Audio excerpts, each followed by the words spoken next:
План жасап алдык. Эми бул жактан бир текшерип көрөбүз. Кайсы абалда.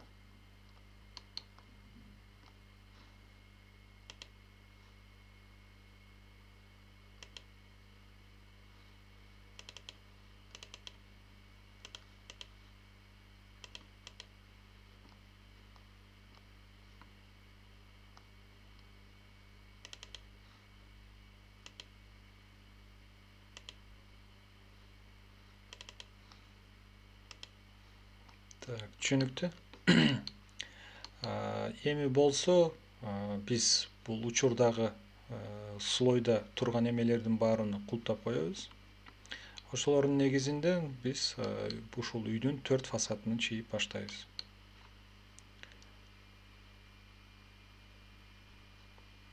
Так, аны кандай кылып жасайбыз? Учурда буну өчүрүп салабыз. Же болбосо ошол биринчи өйдөдөн же болбосо ылдыйдан калаган бирөөнү тандап туруп,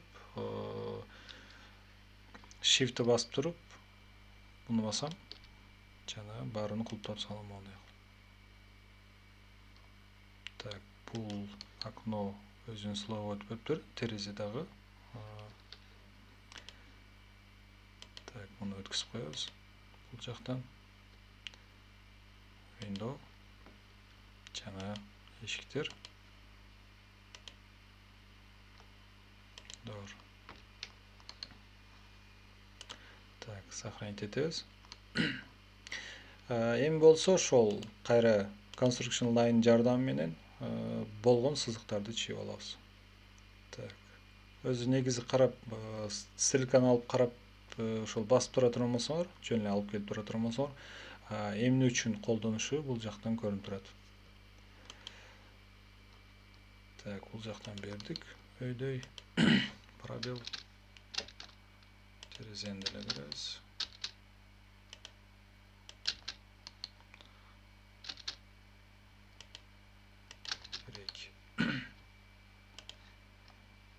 Калаган бир жер чийип алабыз. Фундаменттин бийиктигини ошол эгер ар бир стандарт бар, ошол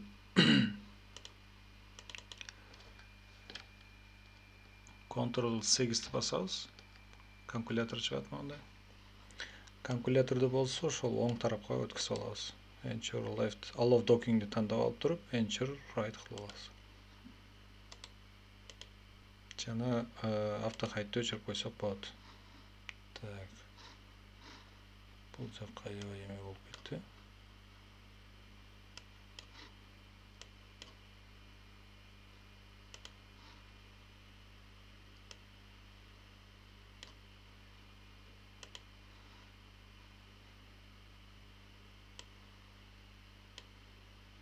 Ушундай жол менен кыскартып алабыз. Так. Стандарт бар, ошол лестницанын бийиктиги 14,5 мм болуш керек. 14,5 см, бул 145 мм. Ошол ступеньканын бут баса турган жери болсо, туурасы 300 болуш керек. 300 мм 30 см.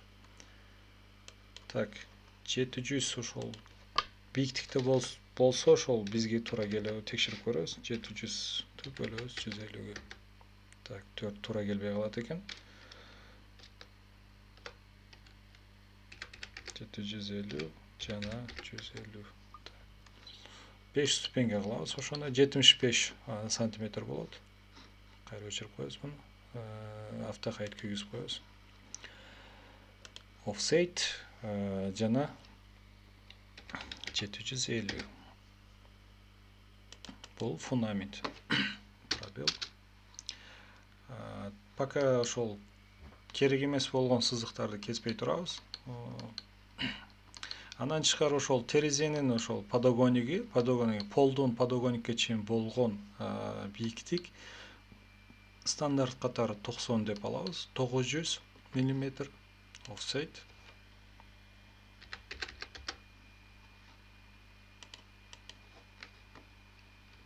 Escape, trim, кайра пробел. Жана буларды өчүрүп салабыз. кайра трим. Так, трим, пробел. Bunu өшіріп саласыз. Так, терезенің биіктігіне 1,5 дедік. Үйдің этаждың биіктігіне 2800 қылабыз. 3000 қылсақ деле болот, жана башка. Башында айтып аткандай эле бул стандарт үй эмес, болгону мисал катары көрсөтүп кетип атабыз. Так, offset 3000 дейбиз. 2800. Так, андан тышкары кайра escape offset. Терезенин бийиктигин 1,5 дедик.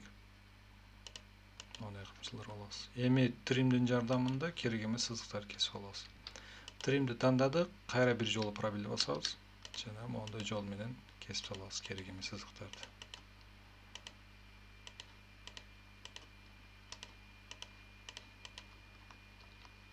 Так, бул терезебиз көрүндү. Эми ушуну мен зеркальный отражение кылып туруп бияка жылдырам. Анткени эгер биз бул жакты карай турган болсок, келип туруп, эгер адам болуп мондай боло турган болсо, биз бул жакка карай турган болсок,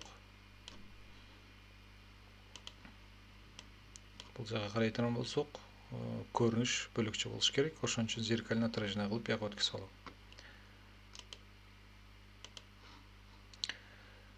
Тандайм. Mirror 1 2 пробел. Так, бул тарапты чийип алдык. Керек эместерди өчүрүп алабыз. Так, эми бул алды тарабын чыябыз. Алды тарабыбызда бизде болгону бир эшик бар. Ошон үчүн бунун кереги жок бизге. Өчүрүп салабыз. Кайра construction line жана ошол терезенин эшиктин турасы мондай жол менен чыйып алабыз. Бийиктигине, эшиктин бийиктигине 2100 дедик. Offset 2100 жана enter. Өйдө карап пробел же болбосо enter.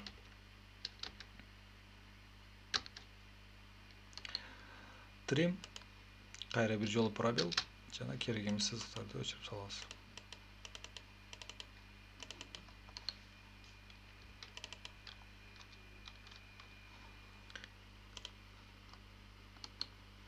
Так, бул жакка лестница кылып чыгабыз, тышкы эме лестница.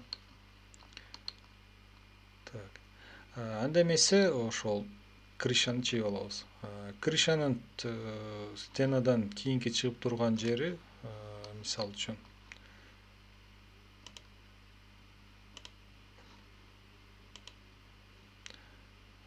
эгер мондай боло турган болсо, крышабыз конверт абалында болот. Ушул жерде шапкасын канча кылып чыгарабыз? Шапка деп айтабыз. Ким кандай айтат? Балки мен туура эмес айтып атам. 500 мм же болбосо 600 мм кылып чыгарабыз бүт жагына. Так, ан үчүн каалаган ошол ректанглды тандап туруп, негизги сызык чыйып алам бул жерден.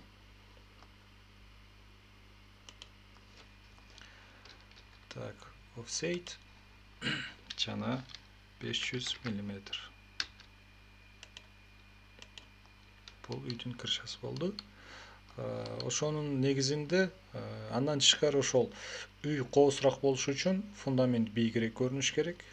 Бул жер жана крыша ошол бир этаждын калындыгы боюнча болуш керек.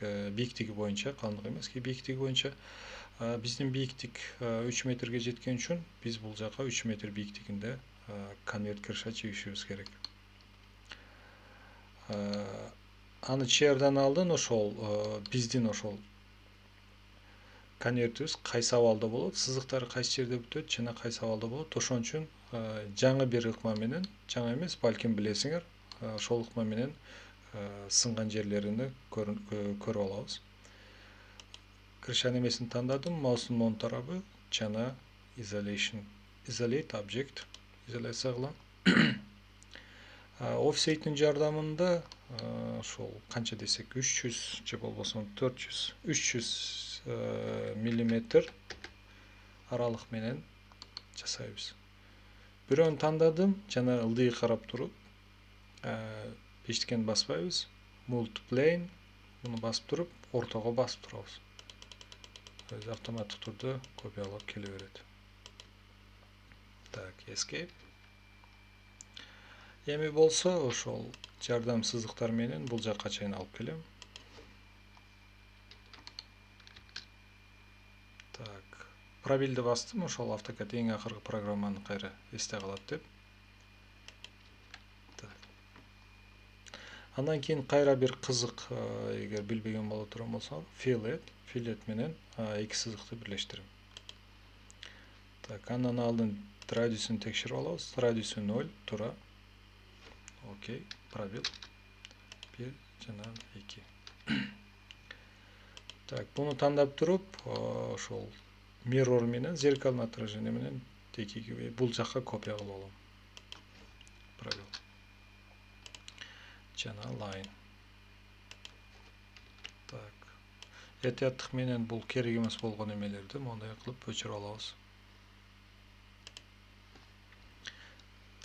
Так, пландагы киришен абалы, ошол конверттин абалы даяр болду. Эми бунун негизинде копиялап туруп бияка жылдырып алабыз. Так, 1 2 пробел 1 2 пробел жана 1 2 пробел 1 2. Trim'den экинчи ошол кошумча, эгер бул жакка стиликаны басып карай турганбызда, extend деген команда бар. Бул ошол кеспейт, тескерисинче ошол узартат сызыкты. Так, буну тандайм, жана буну тандап туруп пробелди басам, жана узара турган сызыкты тандайм. 1 жана 2. Escape. Үйүбүздүн бийиктиги, этаждын бийиктиги 2800 болду. Биз киришабызды 3 метр бийиктигинде кылабыз. Offset 3000 мм жана enter. Өйдөгө кылам. Так, 3000 аябай бийик болуп кетти. Өчүрүп салабыз. Же болбосо уф менен кыскартабыз. 200 же болбосо 300. Ошол этаждын бийиктигинин абалында кылабыз. 200 ылдыйга өчүрүп салам. Жана жардам сызык менен мондай эмелерин чыгып алышыбыз керек болот. Конверт 1 escape жана так. Эми ошол trim командасы менен trimди тандадык. Пробел кайра. Керек эмес болгон нерселерди монтуп өчүрүп салабыз.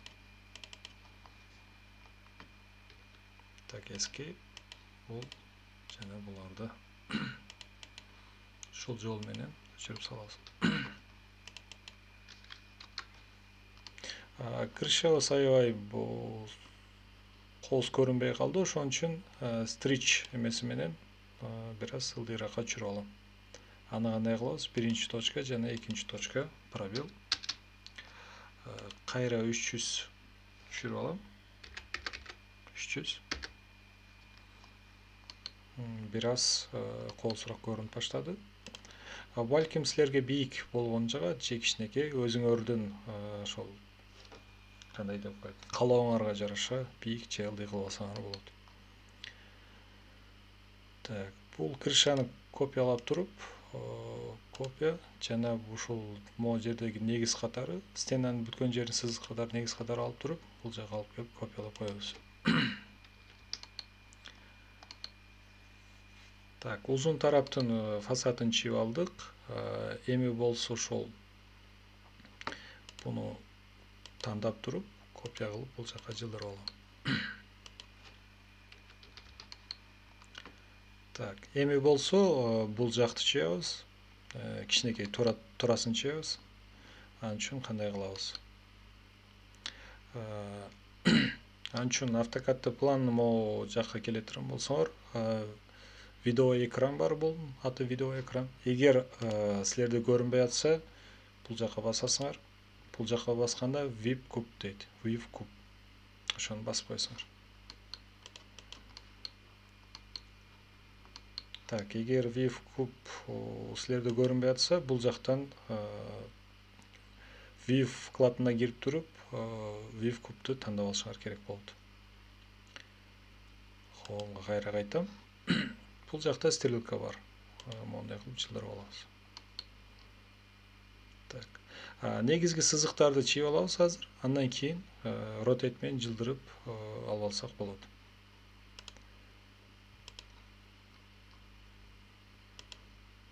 Bir, iki, пробел, кайра пробел. Bir, iki, пробел, кайра пробел. Bir, iki, кайра пробел. Bir, iki, кайра пробел. Так, кайра ошол. Бул жерде north жана south edge болуш керек, жана north west, чыгыш батыш жана түндүк түштүк. Негизи ушул түштүк өйдөгө карап туруш керек. Так, буларды бир аз оң тарапка жылдырып алам. Жана буну тандап туруп, rotate жана ошол түз керетирген жерге ошол экөөнүн ортосуна тандайм. Точканы берип туруп, вертикал абалга алып келип алам. Андан кийин бул негиз ошол жердин эмесин копия кылып алабыз бул жака. Базовый точка жака алып келдик. Так, эми болсо ошол кайра construction line менен жардамчы сызыктарды бул жактан алып алсак болот. 2 2 1 2. Так, trim. Кайра бир жолу пробел. Так, буну өчүрдүк. Буну деле өчүрүп салабыз. Жана буларды өчүрүп салабыз. Так, булар керек эмес болду бизге. Бул жакта бизде ошол турасы 1 метр болгон терезебиз бар. Аны буну негизинде кылып, өйдөй ылдыйны ошо негизинде кылып алабыз. Construction line 1 жана мондай. Trim кайра бир жолу пробел.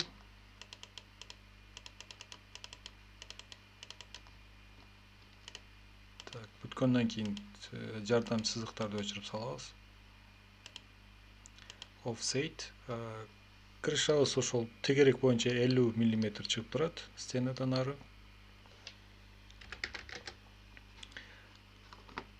Так, 1 жана 2. Line жана бул негизге алып келебиз. Так, бул жерден өчүрүп салышыбыз керек. Бул жакта центрди табыш үчүн trim пробел 1 2. Line 1 2 жана 1 2. Так, кайра trim керек болуп атат. 1 кайра бир жолу trim тандадык, кайра бир жолу пробел. Бул жакты өчүрүп салабыз. Калган сызыктар биз үчүн жардам сызыктар. Этияттык менен тандап туруп өчүрүп салабыз. Так, бул жерде толуктап коебуз кайра. Мондай кереги жок сызыктарды кайра бир жолу өчүрүп салабыз. Так, сактаганы унутпайбыз, кайра бир жолу сактайбыз. Буну өчүрүп салам. Копиялайбыз. Бул жака жылдырып коем. Так, мунун бул тарабы негизинен эчтеке жок, буну алып салам болгону. Save. Фасадтарды чийип алдык. Эмки кийинки сабакта ошол стена же болбосо фундамент жана крышанын эмелерини, штриховкаларын берип туруп, жазууларны бул жака жазып чыгабыз.